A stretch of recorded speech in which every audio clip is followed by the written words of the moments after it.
You may have heard about the Quran's idea of paradise being 72 virgins, and I promise I will come back to those virgins. But in fact, here in the Northwest, we're living very close to the real Quranic idea of paradise, defined 36 times as gardens watered by running streams.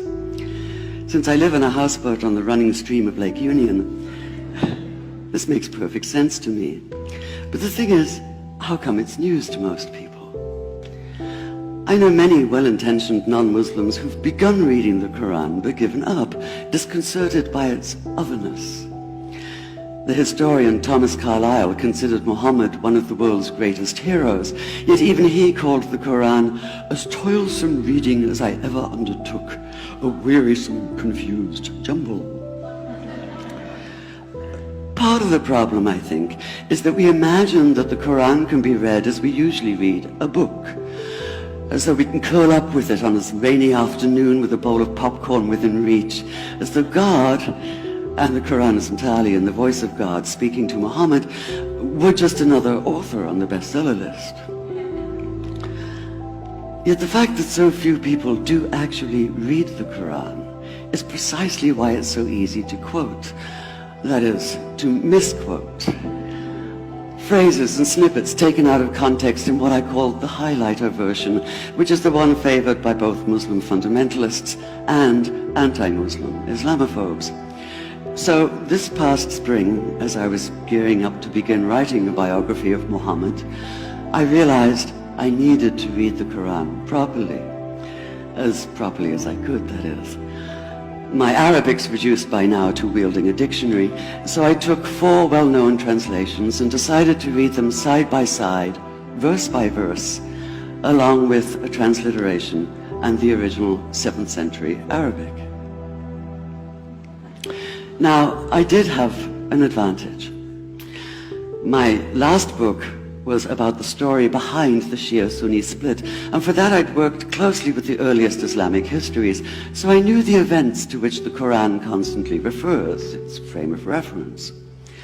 I knew enough, that is, to know that I'd be a tourist in the Quran, an informed one, an experienced one even, but still an outsider, an agnostic Jew reading someone else's holy book. So I read slowly. I'd set aside 3 weeks for this project, and that, I think, is what is meant by hubris, because it turned out to be 3 months. I did resist the temptation to skip to the back where the shorter, more clearly mystical chapters are, but every time I thought I was beginning to get a handle on the Quran, that feeling of, I get it now, it'd slip away overnight, and I'd come back in the morning wondering if I wasn't lost in a strange land.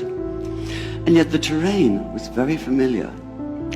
The Quran declares that it comes to renew the message of the Torah and the Gospels, so 1/3 of it reprises the stories of biblical figures like Abraham, Moses, Joseph, Mary, Jesus. The presence of camels, mountains, desert wells and springs took me back to the year I spent wandering the Sinai desert. And then there was the language, the rhythmic cadence of it, reminding me of evenings spent listening to Bedouin elders recite hours-long narrative poems entirely from memory. And I began to grasp why it's said that the Quran is really the Quran, only in Arabic. Take the Fatiha, the 7-verse opening chapter that is the Lord's Prayer and the Shema Israel of Islam combined. It's just 29 words in Arabic, but anywhere from 65 to 72 in translation. And yet the more you add, the more seems to go missing. The Arabic has an incantatory, almost hypnotic quality that begs to be heard rather than read, felt more than analyzed. It wants to be chanted out loud, to sound its music in the ear and on the tongue. So the Quran in English is a kind of shadow of itself, or as Arthur Arbery called his version, an interpretation. But all is not lost in translation. As the Quran promises, patience is rewarded, and there are many surprises. A degree of environmental awareness, for instance, and of humans as mere stewards of God's creation, unmatched in the Bible. And where the Bible is addressed exclusively to men, using the second and third person masculine, the Quran includes women, talking, for instance, of believing men and believing women, honorable men and honorable women. Or take the infamous verse about killing the unbelievers. Yes, it does say that, but in a very specific context. The anticipated conquest of the sanctuary city of Mecca, where fighting was usually forbidden. And the permission comes hedged about with qualifiers. Not you must kill unbelievers in Mecca, but you are allowed to, but only after a grace period is over. And only if there's no other pact in place. And only if they try to stop you getting to the Kaaba. And only if they attack you first. And even then, God is merciful, forgiveness is supreme, and so, essentially, better if you don't. This was perhaps the biggest surprise. How flexible the Quran is, at least in minds that are not fundamentally inflexible. Some of these verses are definite in meaning, it says, and others are ambiguous. The perverse at heart will seek out the ambiguities, trying to create discord by pinning down meanings of their own.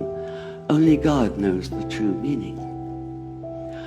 The phrase, God is subtle, appears again and again.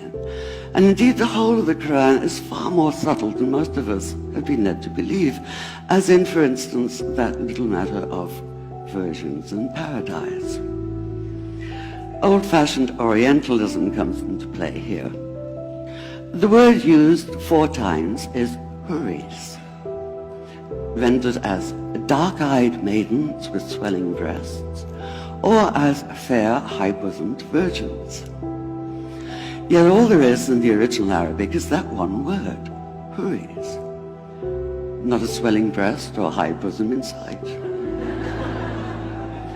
Now, this may be a way of saying pure beings, like in angels, or it may be like the Greek kos or koi, an eternal youth. But the truth is, nobody really knows, and that's the point.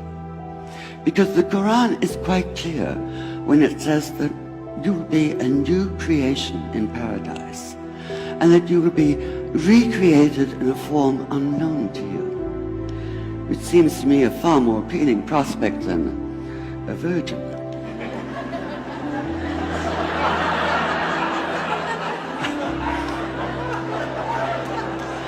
And that number 72 never appears. There are no 72 virgins in the Quran. That idea only came into being 300 years later, and most Islamic scholars see it as the equivalent of people with wings sitting on clouds and strumming harps. Paradise is quite the opposite. It's not virginity, it's fecundity, it's plenty, it's gardens watered by running streams.